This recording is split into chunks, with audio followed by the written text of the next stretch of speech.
you've never been told what the origin of Nazi is. NA is National Socialism, which was the German Nazis. And in 1923, there was a double agent who came to Hitler, and he said to Hitler, look, your Nazi party is not, your National Socialist Party is not getting off the ground. You need an alliance. And he suggested that they ally with the Zionist Party. So the NA of National Socialism joined with the Zionist Party in the World Zionist Party in 1923, and ever after was known as the Nazis, NAZI. The ZI was for Zionists, but of course no one knew that, because our popular mythology is that the terrible Nazis were attacking the Jews. But what we were never told is there was a great schism in the Jewish community of the world between the Zionists and the non-Zionists. You see, the non-Zionists were the Orthodox Jews who believed you could not have a Jewish state until the Jewish Messiah came. They didn't acknowledge Christ as Messiah, so they were waiting for their own Jewish Messiah to come. Then you would have a Jewish state, and that Jewish state would rule the world. But the Rothschilds in 1828 decided they couldn't wait for the Jewish Messiah, so they started what they called Reform Judaism under Moses Hess. And Reform Judaism said, yes, you can have a Jewish state before the Messiah comes. And the reason you could have it was the Rothschilds had made so much money, they said, we'll buy our own state. So the Rothschilds sent people out to the Middle East to have Jewish settlements, and which is today the state of Israel, totally created by the Rothschild money. And so Reform Judaism then became the cause of a great schism between Orthodox Jews and Reform Jews. Now, no one has ever told you this, I'm sure, but you think that the Jewish community is monolithic. In fact, it's split sharply down the middle. But even today, they have riots in the Jewish parliament between the Orthodox Jews and the Reform Jews.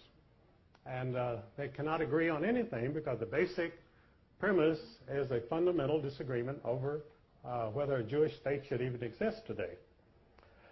So in Germany in 1923, the German Jews were quite prosperous and quite happy, and they were not interested in becoming Zionists, and they were not interested in going to Palestine. After all, they had beautiful mansions in Germany, they had symphony orchestras, they had art, they had everything, and they were accepted in the community.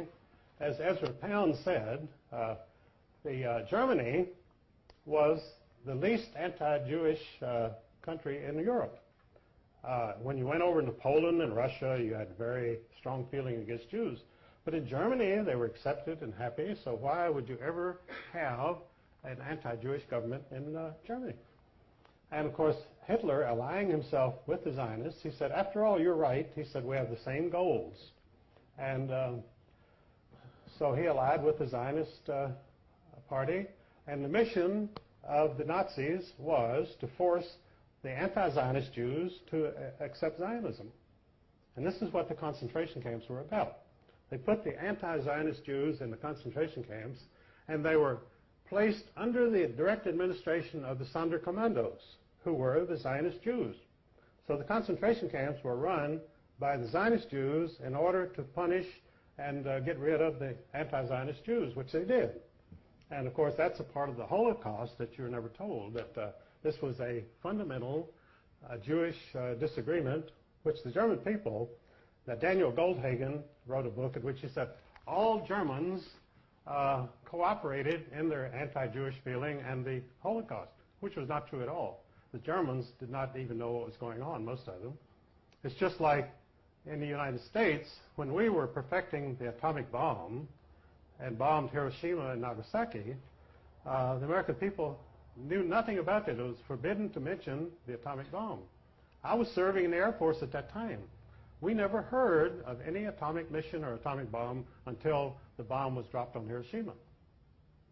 So you could say the American people are guilty of the greatest atrocity, the dropping of the atomic bomb on Japanese civilians. But that isn't true. The American people knew nothing about it. I knew nothing about it in the Air Force. And I was right there. So these things go on without the knowledge of the people or the approval of the people. But of course, they have to accept the results. These things happen, and we're stuck with it. So this is the real story of Zionism, that the Nazis. So then, well, if the Nazis had allied with Zionists, why didn't the Nazi Party survive? Well, what happened was, in 1945, after the German military was defeated, they brought in the German leaders, the German generals at the Nuremberg trials, tried and convicted and executed them. They had to execute them because they didn't want them around to testify that about the alliance between the Nazis and the Zionists. So they had to die, and they were executed for that reason. Because, they told about the atrocities that the German generals had committed. But German generals are like any other generals. They don't really commit atrocities. The troops under their command may commit atrocities, but they don't commit any atrocities themselves. These German generals didn't go around shooting Jews or anybody else. But they were executed, and so the Zionist secret was safe. And now the Zionists were now in command of the world because their National Socialist allies were now gone from history, and the Zionists had a free reign, so they set up the State of Israel. And in fact, some Jews themselves even claim that there should be a statue to Adolf Hitler in Israel because he created the State of Israel, which is absolutely true. Without Adolf Hitler, Israel would not exist. The Jews would still be dispersed, and they would have no country. But George Steiner, a very famous Jewish writer, proposed this about 10 years ago. He said, why don't they put up a statue to Adolf Hitler in Israel? Well, they're not likely to. And because there again, the big job of the criminals is to keep the truth from the people.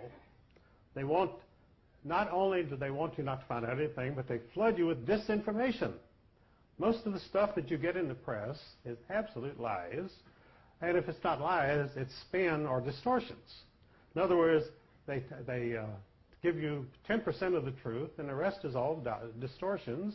And they demonize people so that you're filled with anger against the Holocaust people who murdered all the Jews in Germany. And people do get very angry because of these things. And they don't even know what they're angry about because they're not told the facts.